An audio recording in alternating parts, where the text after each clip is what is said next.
Some people might be worried that if they exercise during pregnancy, they'll increase their risk of miscarriage, but that does not seem to be true in a normal pregnancy without complications. Similarly, there's concern about risk of preterm labor and preterm delivery. Those are not increased by exercise in pregnancy in a normal pregnancy. The recommendations about exercise in pregnancy have changed over time. In past decades, we didn't have much in the way of scientific studies looking at the effects of exercise in pregnancy, and so a lot of the recommendations were based on expert opinion. As we've gathered more information, as we've done more studies, there's more support for recommending exercise in pregnancy. Talk to your doctor. Hopefully your doctor is well informed about exercise and encourages you to stay fit. Just, common sense and put your baby first. I've gotten the doctor's A-OK to continue forever. She actually said that she wished all of her patients would exercise.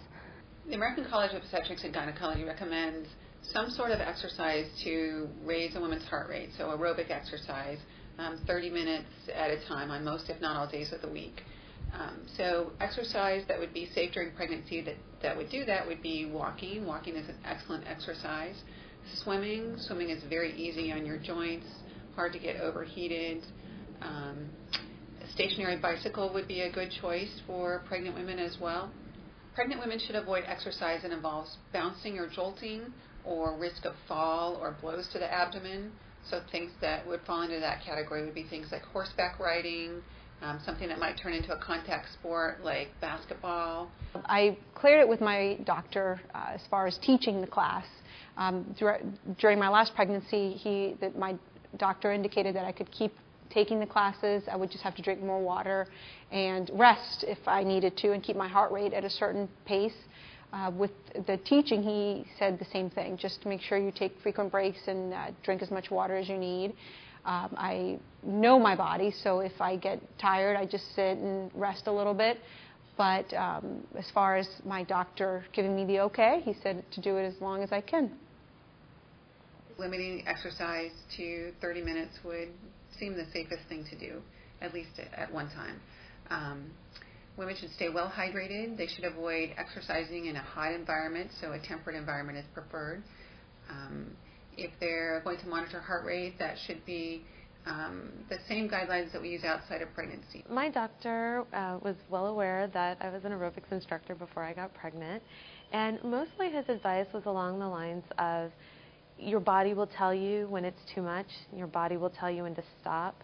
Make sure you listen to your body. And certainly I've gone through different stages in the 8 months of pregnancy that I've gone through so far, where at times I was fatigued and I actually had to take some time off due to morning sickness. I really couldn't get off the couch for a couple of weeks. And then when I was feeling better, I got right back out there. And so I thought his advice was really good, just for me to listen to my body, listen to the signs, and do what I feel I can do, and rest when I need to rest.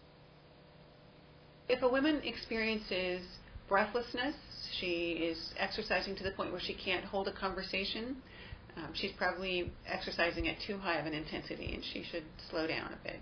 If she develops cramping or bleeding, those would be reasons certainly to stop exercising.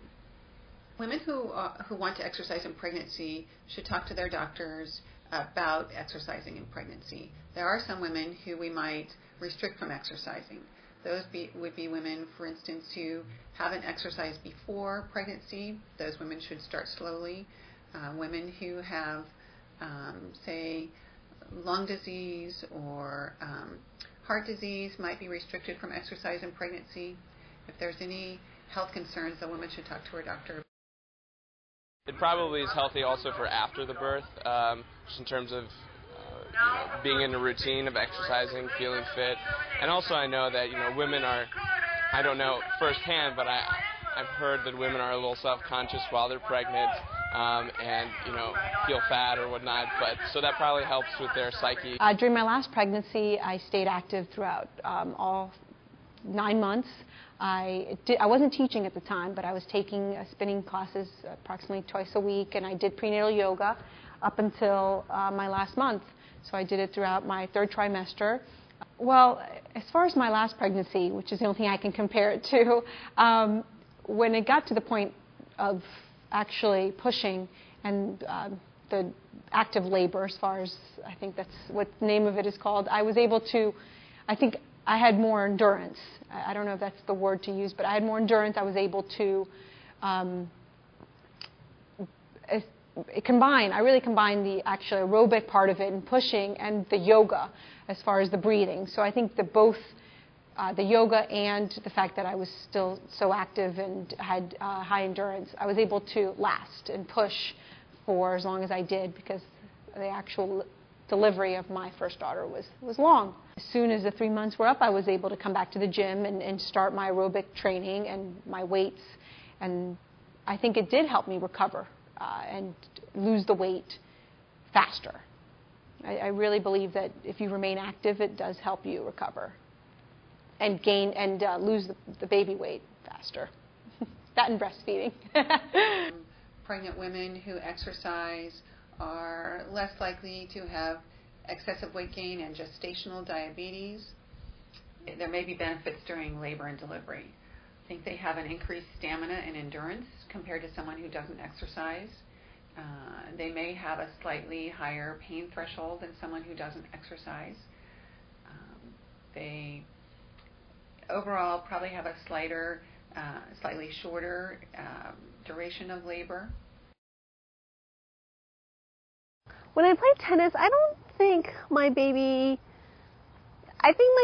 feels that he's being rocked. My husband was joking around that I was giving him shaken baby syndrome, but this is the only time he's actually really quiet. In the 8th month, baby Jacob moves around quite a bit, and when I'm still sitting still or getting ready for bed, that's when he really kicks hard and pushes hard. But when we're on the tennis court, he's quiet. I like that. During the class, I can't really feel the baby. I think I'm more focused on teaching the class and the music and being a guide to the class. When I am resting, I definitely feel my baby moving, especially at night, and it's great. So when I slow down, I feel like that's when my baby is having his or her exercise. Definitely in yoga, I feel the baby move, though. When I'm more in a relaxed state or holding a pose, I can feel the baby kind of kick, like, what's going on out there? Overall, they can expect to have a baby that's not as large or as overly large as someone who didn't exercise. There's some studies to suggest increased attentiveness or awareness in the babies. I think that more studies need to be done in that area, but maybe that's true too. Baby Jacob was born 6 weeks ago. He weighed 8 pounds 1 ounce and very healthy.